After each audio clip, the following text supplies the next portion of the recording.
Halo semuanya, perkenalkan nama saya Haidar Rashid. Saya adalah mahasiswa Universitas Brawijaya.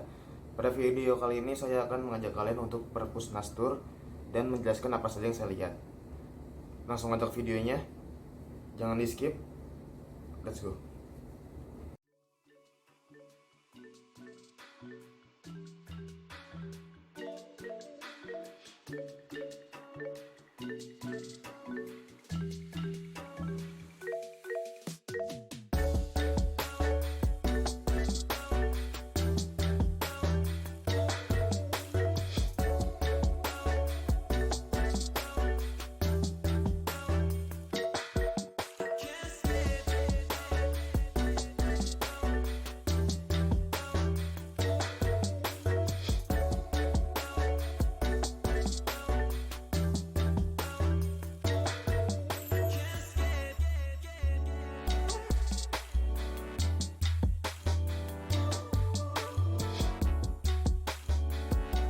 Lantai 1 adalah lobby hall dari Perpustakaan Nasional Indonesia.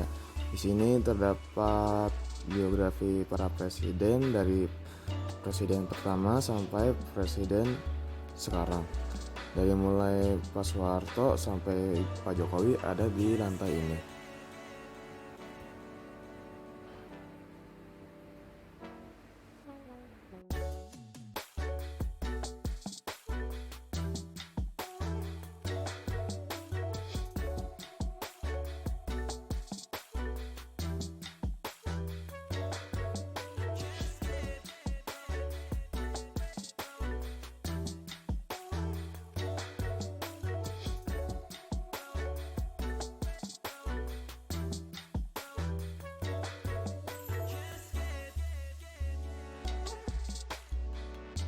Di sini juga terdapat loker penyimpanan barang karena di perpustakaan ini tidak boleh membawa barang bawaan ke lantai-lantai berikutnya.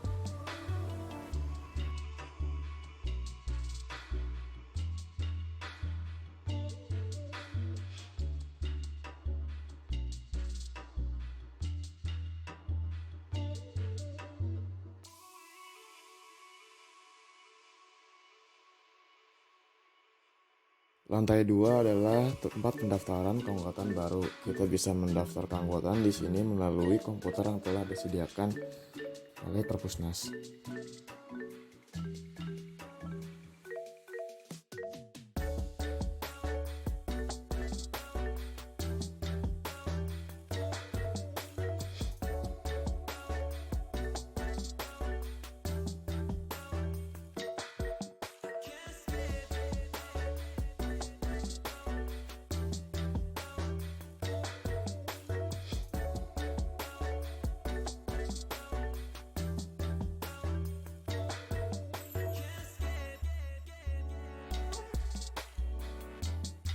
Di lantai 4 ini terdapat kantin yang bisa dikunjungi oleh para pengunjung. Jika pengunjung kelaparan atau haus, bisa berkunjung ke sini.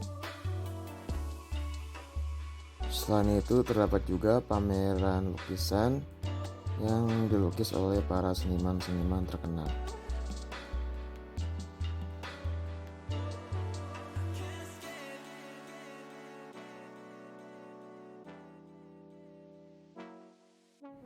Pada lantai 22 ini adalah layanan monograf terbuka. Biasanya para pengunjung pasti akan mendatangi lantai ini karena di sini kita bisa membaca buku dengan bebas dan kita bisa meminjamnya untuk dibawa pulang.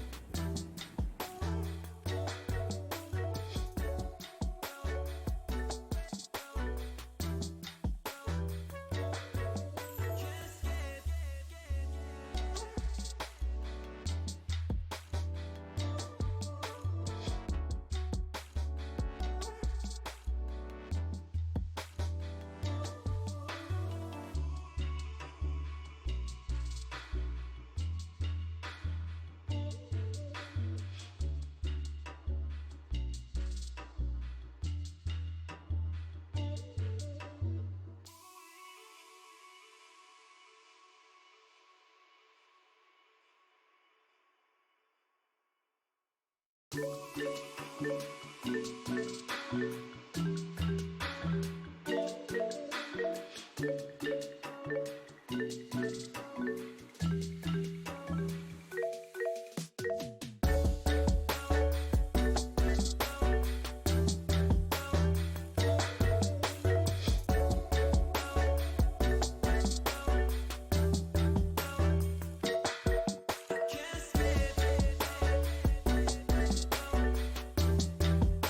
lantai ini juga kita bisa menikmati pemandangan kota Jakarta dan kita bisa menikmati pemandangan Tugu Monas yang sangat jelas dari sini.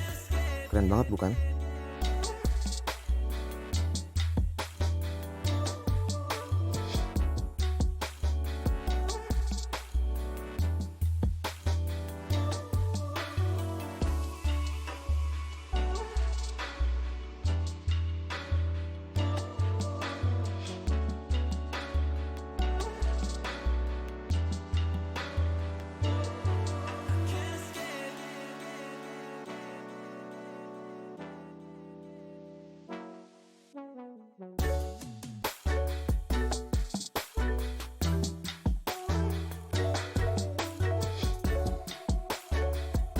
Untuk penjelasan lebih lanjut tentang Perpustakaan Nasional, kita akan mewawancarai narasumber kita yaitu Kak Agatha ini.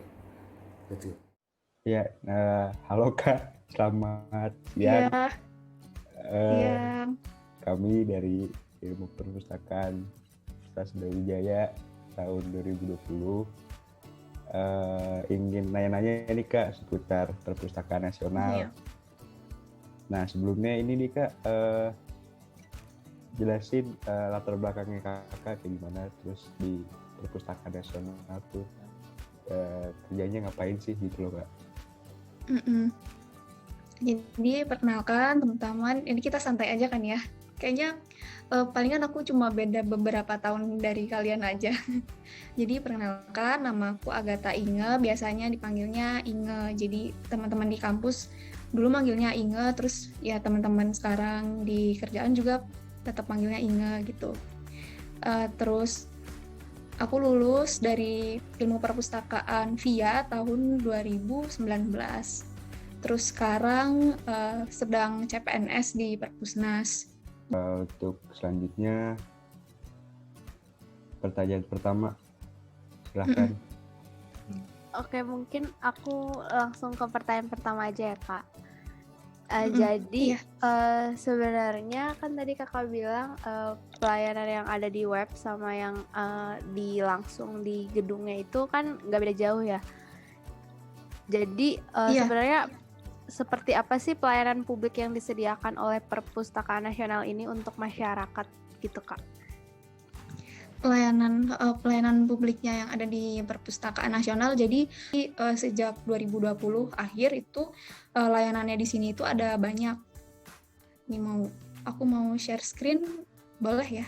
Ini kan Pusat Jasa Informasi Perpustakaan dan Pengelolaan Naskah Nusantara. Jadi untuk pelayanan itu kan memang pelayanan itu berarti kan yang langsung ketemu sama pengunjung. Nah, kalau untuk pelayanan itu berarti di sini Pusat Jasa Informasi Perpustakaan dan Pengelolaan Naskah Nusantara. Dari yang awalnya cuma Pusat Jasa Informasi Perpustakaan aja waktu itu terus berubah jadi Pusat Jasa Informasi Perpustakaan dan Pengelolaan Naskah Nusantara. Terus di sini secara organisasi ada 3 kelompok substansi. Di sini ada kelompok substansi penyusunan konten media dan layanan informasi, substansi layanan koleksi monograf dan berkala langka, dan di sini ada kelompok substansi pengelolaan naskah Nusantara. Nah, kalau untuk layanannya, di sini ada banyak kayak gini, misalnya substansi layanan informasi dan promosi di dalam dan di luar negeri.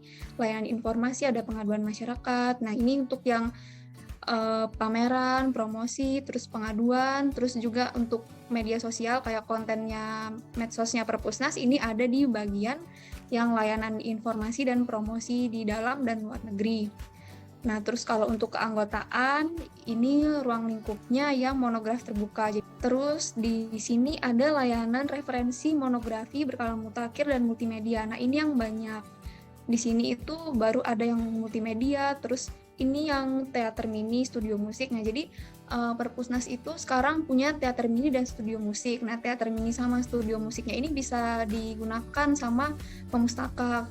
Terus di sini kalau yang monograf tertutup. Nah, ini monograf tertutup itu layanan yang di lantai 12 sama 12A.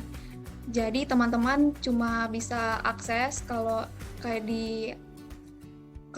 ibaratnya di perpustakaan universitas itu ini kayak semacam koleksi tandon gitu ya. Jadi terus di sini ada koleksi berkala. Nah, habis tertutup mancanegara ya. Jadi mancanegara ini koleksinya ada tentang Jepang, Korea, terus habis itu tentang Turki. Terus untuk koleksi berkala ini majalah, terus koran itu ada di koleksi berkala. Nah, kalau aku di layanan koleksi budaya Nusantara. Jadi untuk di layanan koleksi budaya Nusantara ini, karena dia budaya Nusantara berarti muatannya itu memang koleksi yang tentang kebudayaan yang ada di Indonesia. Nah, terus di sini juga ada layanan penelusuran informasi. Jadi kalau penelusuran informasi ini biasanya dia, misalnya teman-teman tahu kan yang kayak kita di webnya Perpusnas, terus habis itu ada kolom chatnya dari pustakawan. Nah, itu kan teman-teman bisa tanya di situ tentang jurnal atau misalnya tentang mau cari koleksi apa kayak gitu. Ya, mungkin ada yang mau ditanyakan dulu sampai di sini? Mungkin aku mau simpulin dikit ya, Kak. Menurut aku ini pelayanan publiknya pun lengkap sekali gitu ya, Kak. Nggak sekedar hanya, kan kalau orang dengan perpustakaan cuman buku gitu doang kan, Kak. Jadi kalau misalnya kita kesini juga kan luas gitu. Jadi kita kan nggak tahu itu letaknya di mana. Jadi itu juga kita bisa tanya ke pustakawannya kan, Kak. Mungkin itu yang bisa aku simpulin. Terus bisa lanjut ke Riko. Oke nih Kak, aku lanjut mau nanya. Kan sekarang lagi pandemi. Nah, itu bagaimana kondisi perpustakaan nasional pelayanannya saat pandemi ini, Kak?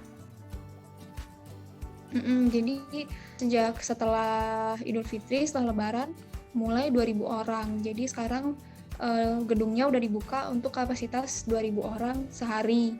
Terus gimana caranya supaya orang-orang ini tetap tertib? Nah, akhirnya di Perpusnas pakai teknologi yang QR code itu. Jadi setiap pengunjung itu waktu check-in sama check-out itu mereka harus tap di QR code-nya itu, karena biar ada trackingnya, biar ada waktunya, jadi kita ketahuan orang ini masuknya kapan dan keluarnya itu kapan. Juga udah ada fasilitas untuk cuci tangan. Waktu kita masuk dari halaman itu udah ada tempat untuk cuci tangan, wajib cuci tangan di situ, terus dicek suhu tubuh, terus habis itu tetap pakai masker. Jadi untuk prokesnya kita udah mengikuti sih sesuai sama dari instruksinya Kemenkes gitu. Mungkin ini sih Kak, pelayanan yang berbeda saat pandemi dengan yang kondisi normal itu bagaimana? Ada perbedaan atau enggak? Kalau perbedaan jelas ada, karena kan sebelum pandemi bebas semua orang, maksudnya nggak ada kuota per hari, tapi selama pandemi ini ada kuotanya maksimal 2.000 per hari. Terus habis itu lebih di sounding lagi buat ke layanan digital. Jadi, ada lagi? Baik Kak, sekarang saya mau nanya Kak. Iya. Apa aja sih Kak fasilitas atau layanan tuh buat orang-orang yang disabilitas Kak? Nah, kalau untuk yang disabilitas itu tadi ada di lantai 7, itu ada di layanan lansia dan disabilitas. Jadi di situ biasanya ada ini apa yang kayak huruf braille, jadi buku yang ada huruf braille gitu. Nah, biasanya mereka bisa baca buku itu. Itu untuk koleksi yang ada buat yang disabilitas. Terus selain itu juga ada yang koleksi tadi yang audiovisual. Jadi kan misalnya mereka yang misalnya memiliki keterbatasan penglihatan bisa mendengarkan yang audio. Kayak di Gedung Perpustakaan Nasional sendiri itu ada jadi teman-teman kita misalnya yang memiliki keterbatasan penglihatan itu bisa tetap dengan nyaman gitu jalan di dalam gedung perpustakaan. Belum ya, kursi roda juga disediakan di Perpusnas. untuk teman-teman yang untuk saudara-saudara kita yang memiliki keterbatasan untuk untuk jalanan gitu juga ada yang bentuknya tangga dan juga ada yang dibikin dibikin turunan gitu. Jadi untuk teman-teman yang pakai kursi roda juga tetap bisa diakses gitu untuk memudahkan mereka mobilitasnya. Sama ini juga ada setiap satpam terus atau mungkin juga petugas yang ada di situ juga bisa membantu teman-teman kita untuk memandu gitu ya Mbak Tuti ya.